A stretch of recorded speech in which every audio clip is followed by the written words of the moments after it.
Hey everyone, I just wanted to make a quick video to talk about writing SMART goals for your PDPs. I know when I was teaching, I had a really hard time wrapping my mind around what is the difference between a regular goal and a SMART goal. So I thought I'd make a quick video with some suggestions just to help you guys out. So SMART goals have that acronym where each letter means something in SMART. So the S is for specific and strategic. M is for measurable, A is for attainable and achievable, R is results oriented, and T is time bound. So when you look at writing a SMART goal, the first part is making sure your goal is specific and strategic.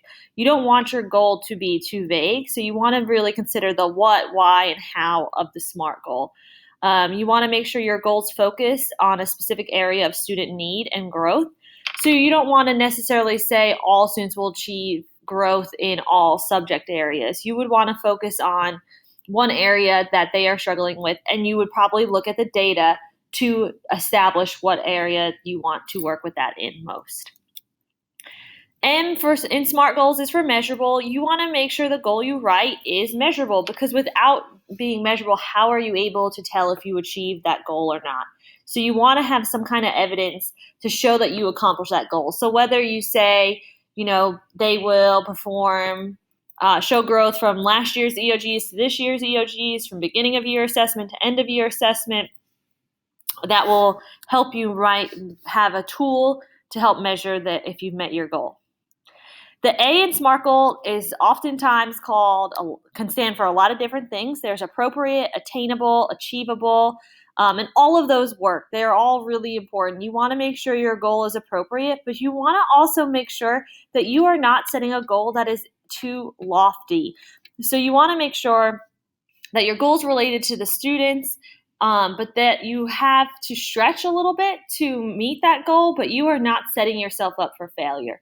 These goals should definitely be a challenge, but you wouldn't want to make statements like 100% of my students are going to make growth, because that could be really lofty and it could potentially set you up for failure. So making more realistic goals that may say 85% students will make growth is something more attainable and achievable. R in SMART stands for results oriented. So you want to make sure realistic, result focused, relevant, and realistic. The goal is doable but rigorous. So this kind of ties into what we were just saying with realistic goals. You want to make sure that they are result oriented, they are achievable though. So sometimes the big way I try and think about it is goals should measure outcomes and not activities. So if you think about an activity, you might say students will successfully complete the exercise in the back of chapter 3. But you could have an outcome instead where it might say students will improve their score on the sit and reach flexibility test by 5 to 10% based on their baseline score. So that is an outcome where you can measure it. An activity, say if it was for physical education, you could have said students will successfully complete the sit and reach flexibility test.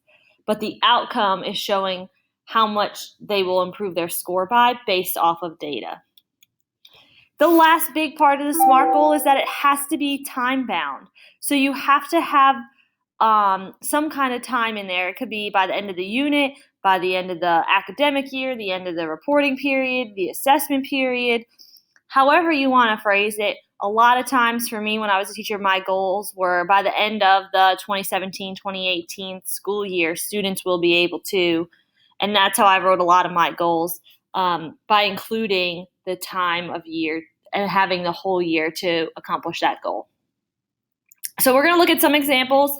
We'll look at some bad examples and how we can make them a little bit better so you can see how the wording kind of changes for a SMART goal. So if you had the original goal of I want to lose 10 pounds, a lot of people would have something similar to this.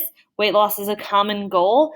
But the problem with this goal is that it doesn't really have a lot of, time-bound information. It doesn't really have data. But if you wanted to change it to a SMART goal, you could say I want to eat 3 healthy meals per week and go to the gym 2 times a week for 15 minutes. So this is giving you time-bound. It's giving you something realistic because you're not saying that every meal is going to be healthy. You're not setting yourself up for failure, but you are able to measure your growth by determining if you ate all those meals, if you went to the gym, and in return, you are probably seeing weight loss. Another common goal is I want to get better with money. Finances are always an interesting topic for everyone, but I want to get better with money is something that a lot of people would have as a goal. But the big thing is, well, how are you going to get better with money? So you have to think, okay, well, I want to get better with my money, but how? What are you going to do in order to do that? And that's when a SMART goal comes in. So a SMART goal to get better with money might look like I want to have $40 per paycheck automatically transferred to my vacation savings fund for 1 year. So with this, it is a realistic goal. $40. They're not saying I'm going to move $1,000 per paycheck into an account. They are, so that's realistic. It's attainable. It's achievable. Moving it into a separate fund for 1 year shows that it's time bound. So it does meet the expectations of a SMART goal. Another original goal could be this year, every student will show evidence of 1 year of growth in mathematics.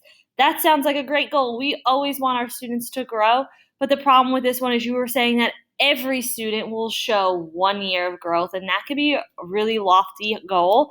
So you might want to change it to say during the 2017-2018 school year, 85% of all students will improve their math skills by 10% as measured by this year's EOG state assessment in comparison to last year's EOG assessment. So now you're looking at data points. You have something to compare it against. You have a time bound for the whole school year. You are giving yourself something realistic by saying 85% of students, and you are also saying that they will grow by 10%.